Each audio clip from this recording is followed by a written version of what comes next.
Hi, I'm Juan. I go to C's. I'm class of 24, Mech major. I took a gap year in 2019. Current living situations, I'm at home with my parents. They both live together in San Diego, California. My family has always had kind of a history with alcoholism, anxiety, depression. That's kind of come down to now my turn. I started taking medication, Lexapro, at the end of 2019, April, when I got it prescribed by, I think it's called a psychiatrist or something. And it's definitely affected a lot of my ability to stay at home. Like, this is, in a way, like the worst nightmare outside of like getting sick or getting like seriously like in the hospital with COVID. So like I said, I try and stay off of things that like raise that anxiety. So when I go on Instagram and I see the same picture of New York like four times, or when I see people posting about restaurants or having friends over for like maskless gatherings, I'm like, no, I don't want to see that. So I just get off of it. And I just try and do things that like reduce it. So exercise is always really good because when you're exercising, you don't really think about it. The medications are good. I have them right behind me on my like little book stand. And I just try and like eat well and not think about it too much. It really just becomes a problem when like you let it get to you. And over the course of the gap year, I've definitely matured and improved in such a way that I feel like I could go and live on a dorm and not have like a breakdown or not have like a really like bad episode of anxiety or whatnot. But the pandemic has definitely been a setback in that sense because now I am not independent anymore. So it's been challenging.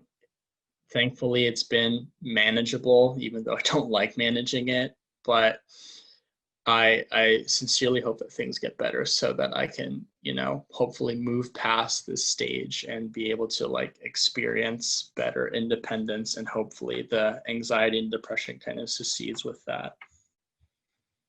I took a gap year in 2019.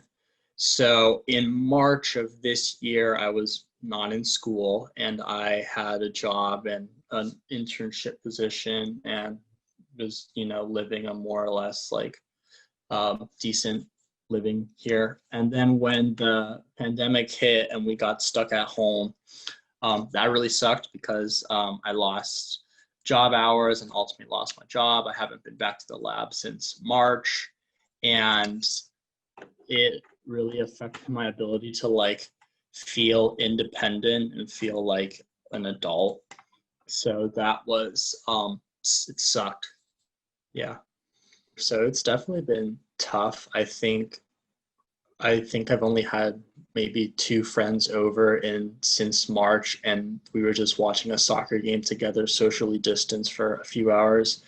I've seen friends more or less outside most of the time, so usually I'll hit someone up to go surfing, or maybe we can just go for a drive around the city. So it definitely has affected our ability, because usually we'll go over to each other's houses and go to a park, or we'll go to restaurants and eat together or whatnot. So it's changed the location and the ways in which we do things. I don't see people my age every day. Like if I'm on a call for physics or whatnot, maybe only 10% of the people have their cameras on and don't really interact much with each other. And I think that if I, was out and about, either, exercising with a friend or playing a game or getting food socially distanced or whatnot, it would take my mind off of it a bit and be a really nice change of pace. So I hope that I can do some of that more in the future, but I also understand that there are risks with doing that. And in a way, I've almost been accustomed to just being at home and doing things for myself, but I would like to, see some people that I've only chatted with online who go to my school. So this is the most time I've ever spent with my family across like a 9-month period, just because we're all within like the same few feet of each other within the house. I wouldn't necessarily say particularly strengthened, because we don't always have those interactions between each other, but I haven't seen as much conflict as maybe we usually have.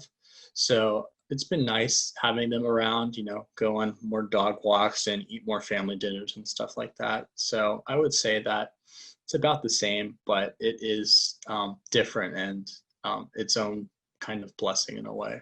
Physics, I usually study with one or two people. Sometimes I'll go to office hours and ask questions. Usually it's just a combination of me hitting up people that I know are willing to work together. For chemistry, same kind of deal, try and work with other people, make study guides. For math, Zoom calls.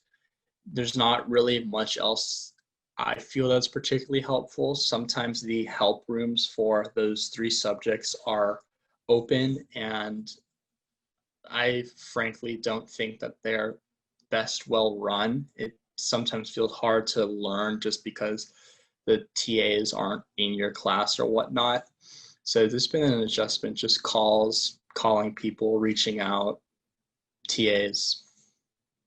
I've seen definitely stuff in my inbox that says like mental health or whatever, but I haven't read it just because I personally do what I do, not on contingent on the school and whatnot. I know that they have like campus health resources and other definitely like hotlines and stuff like that. I submitted a housing request and I got it and cited, you know, not like being at home as my reason. I say not like being at home. I mean, I don't like being at home, but it's also really detrimental to like the way I think and the way I do school. So they haven't like particularly like reached out, like been like, hey, like, how you doing? But I know that they have resources that if you went to them, I'm sure that they would be helpful. I just haven't used any of them. If you are struggling, if you have been diagnosed like me, you know, just try and do your best to reach out to people, do what makes you happy, do what feels good, and, you know, one day, hopefully near in the future, we can have anxiety for different reasons not related to a global pandemic that could kill us.